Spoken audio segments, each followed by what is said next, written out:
The flat finish line. Picture this. A guy named nobody in particular, could be you, checks his net worth tracker on a random Tuesday night and sees it cross $100,000 for the first time. 5 years of skipped lattes, a beat-up car he refused to trade in, a spreadsheet he updated every single Sunday like a ritual. This was the number. This was supposed to be the moment. He always figured he'd pour a drink, maybe call his brother, maybe just sit there and feel like a different person. Instead, he stares at the screen for about 4 seconds, feels a small flicker of something that isn't quite pride and isn't quite relief, and then closes the laptop and goes to make dinner because he's hungry and the dishes are still in the sink. Nothing exploded. No fireworks. Just a quiet, slightly confusing nothing. That's not a broken person. That's not someone who set the wrong goal. That is, weirdly, the most common outcome there is. The promotion lands, and by Thursday, you're annoyed about a scheduling conflict. The debt gets paid off, and the relief lasts about a weekend before it just becomes your new normal background noise, the thing you don't think about anymore. Because there's nothing left to think about. The number gets hit, and the feeling doesn't show up to meet it. So here's the actual question worth sitting with, the one this whole episode is built around. Why doesn't arriving feel like we thought it would? Not did I pick the wrong goal. Not am I ungrateful. Just why is the gap between the imagined payoff and the real one so wide, so often, for so many people who did everything right on paper?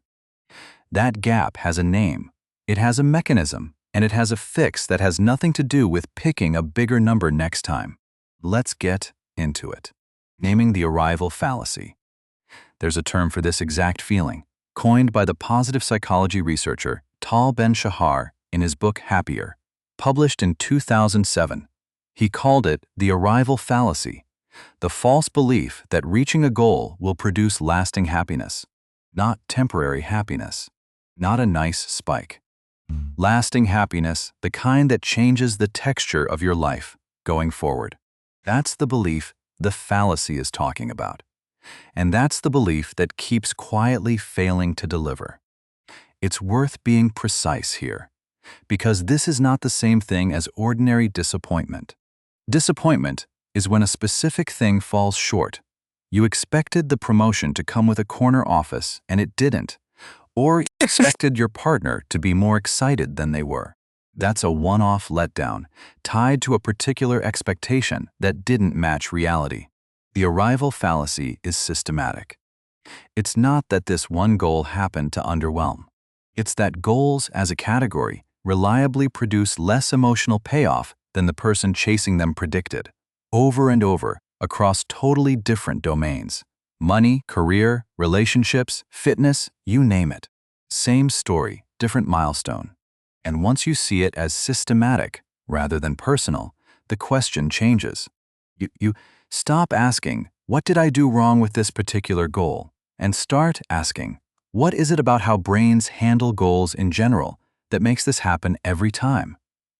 That's a mechanical question, not a moral one, and mechanical questions have mechanical answers. There are two big ones. The first lives in how we adapt to good things. The second lives in how badly we predict our own future feelings. Let's take them one at a time, starting with adaptation. The engine underneath, hedonic adaptation. Here's the first gear in the machine, and it's got a name too. Hedonic adaptation, sometimes called the hedonic treadmill. The basic idea is that humans have a kind of emotional home base, a baseline level of happiness they keep drifting back toward, no matter what happens to them. Something wonderful happens, mood spikes up, and then over time it settles back down toward baseline. Something terrible happens, mood drops, and then, same thing, it climbs back up toward that same baseline. The treadmill keeps you basically in the same place, no matter how hard events push you off it. The study that put this on the map is a genuinely wild one.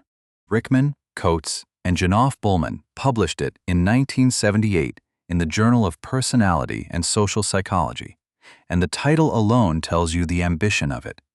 Lottery winners and accident victims. Is happiness relative? They looked at people who'd won large lottery jackpots and people who'd become paraplegic or quadriplegic through accidents, two life events as dramatically different as you could pick, and measured reported happiness. The finding that stuck was this: lottery winners' happiness converged back toward their pre-win baseline within roughly a year. Not immediately, not without an initial spike, but within about a year, back near where they started. The event that looked, from the outside, like it should have permanently changed everything, mostly didn't. Now map that onto the guy from the cold open.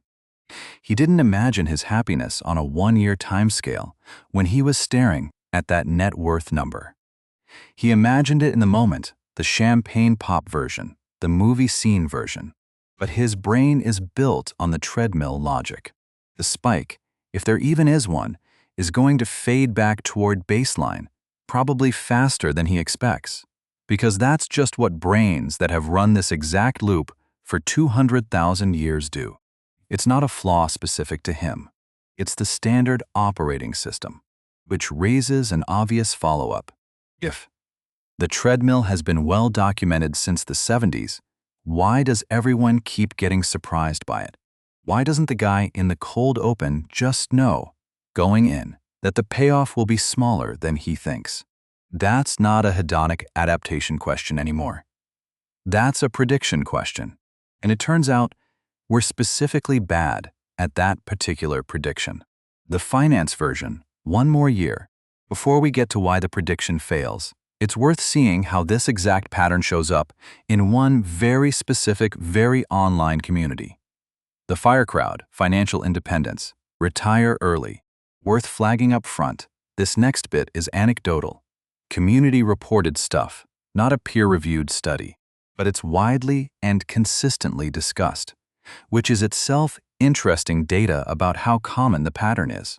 Here's the shape of it. Someone in the FIRE community spends years calculating the number, the exact net worth that, per the math, means they could stop working and live off the returns forever. It's an incredibly precise goal, spreadsheet precise, down to the dollar sometimes. And then, according to countless posts on forums like r/financial independence and a long list of FIRE bloggers, one of two things tends to happen when people actually hit that number. Either they don't quit, they find a reason to keep working just one more year, pushing the goalpost even after satisfying the original math.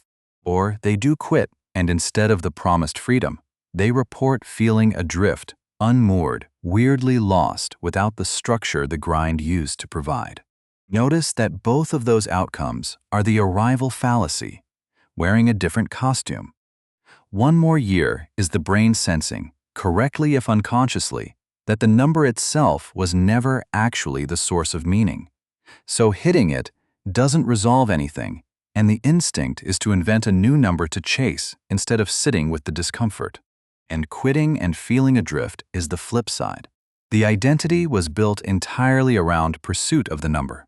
So once the number's achieved, the identity has nothing left to do.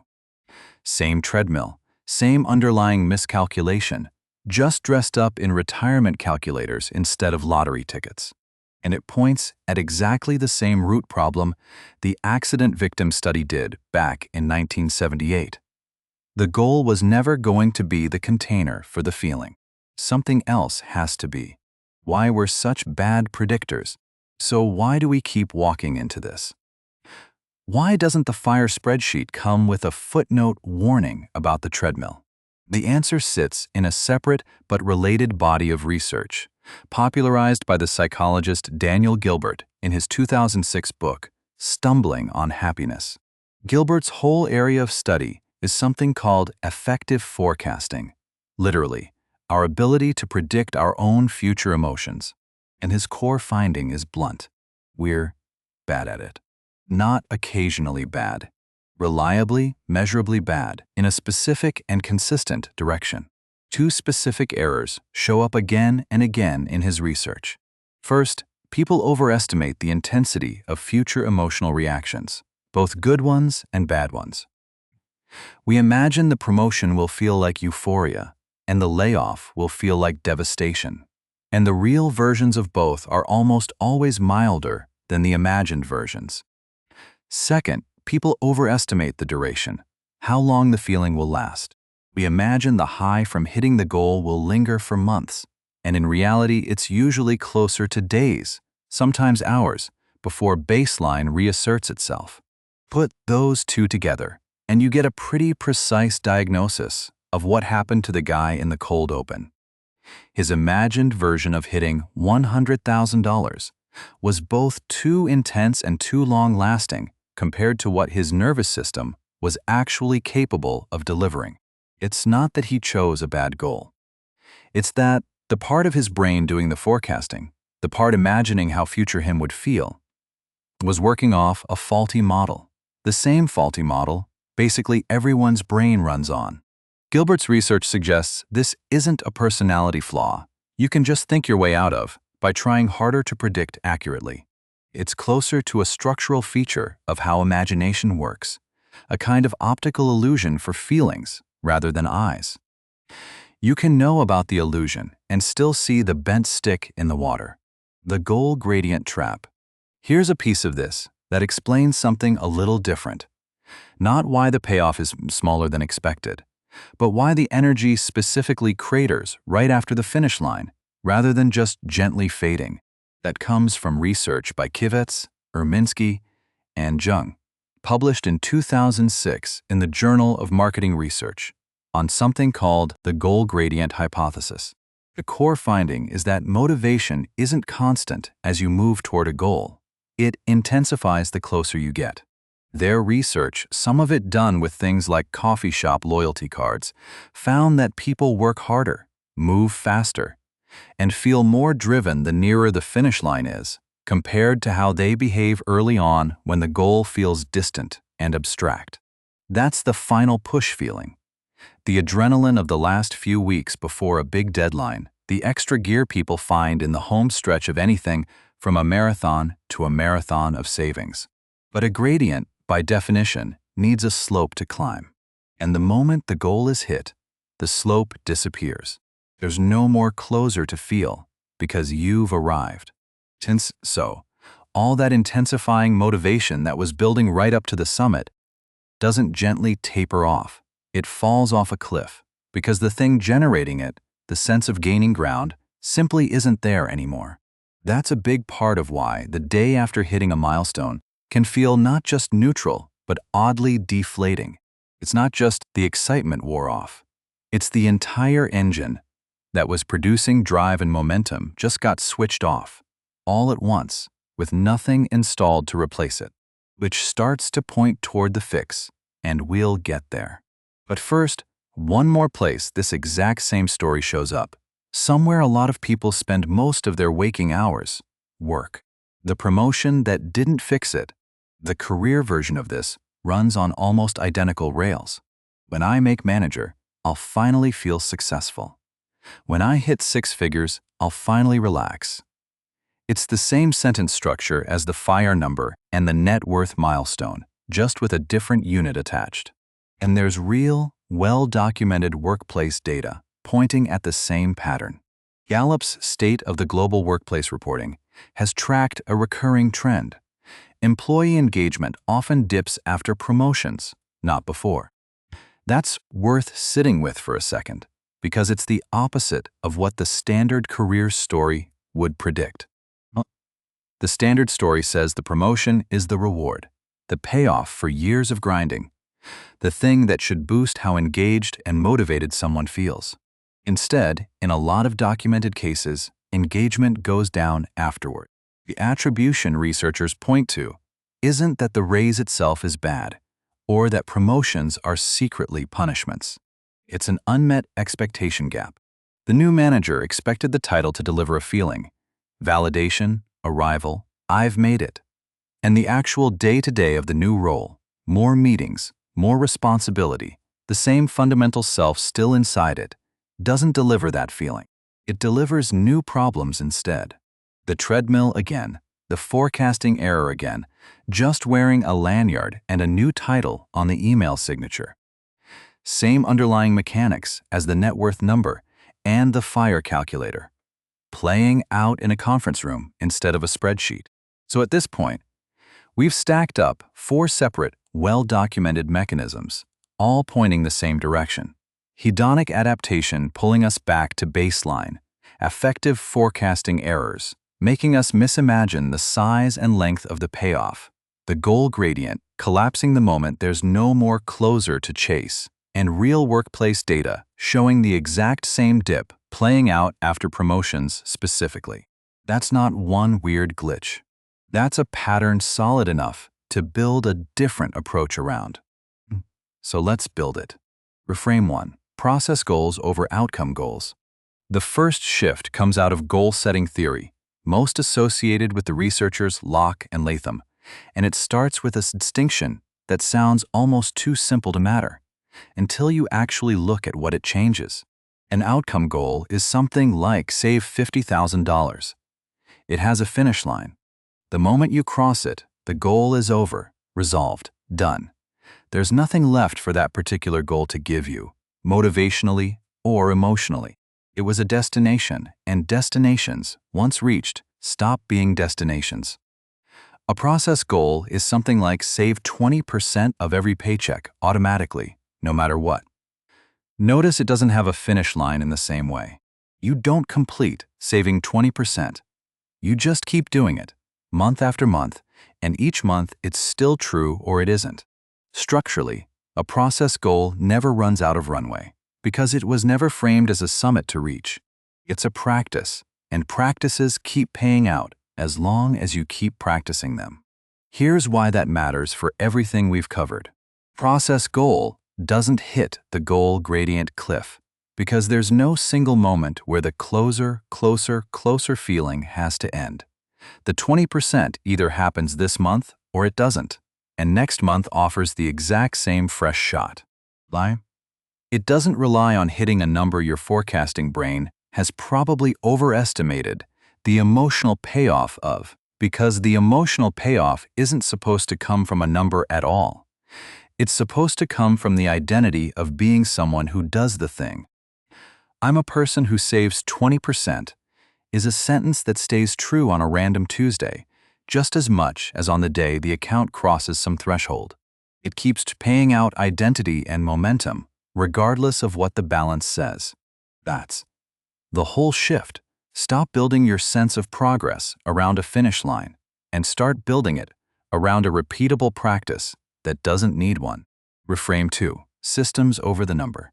Let's take that reframe and put it directly back onto the money question, since that's where a lot of this episode started.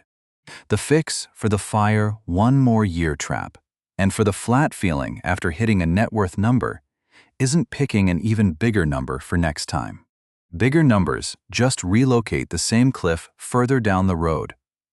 You'll hit the new one eventually too, and the treadmill doesn't care how many zeros are involved. The fix some FIRE writers describe is building a savings rate and an identity as, specifically, a person who invests, rather than treating a single fixed net worth figure as the sole source of meaning in the whole project. One practical version of this that's gotten real traction in that community is something called Coast FIRE. The idea that once your existing savings are on track to grow into a comfortable retirement number on their own through compounding without another dollar added, you're free to stop optimizing purely for accumulation and start designing an enough that's tied to actual life design. The kind of week you want to have, the kind of work that feels sustainable, rather than an ever-climbing scoreboard number that never actually resolves anything once you get there. The common thread across both reframes is the same. Systems and identities don't have a summit. Numbers do. And we've spent this whole episode establishing that summits are exactly where the treadmill, the forecasting error, and the goal gradient cliff all converge to make the payoff feel smaller than promised. So building your sense of making it around something that structurally can't run out, a habit, a rate, an identity, sidesteps the entire mechanism rather than trying to out-hustle it. The downshift. To make this concrete, picture a composite scenario. Not a specific real person, just an illustrative stand-in for a pattern that plays out constantly.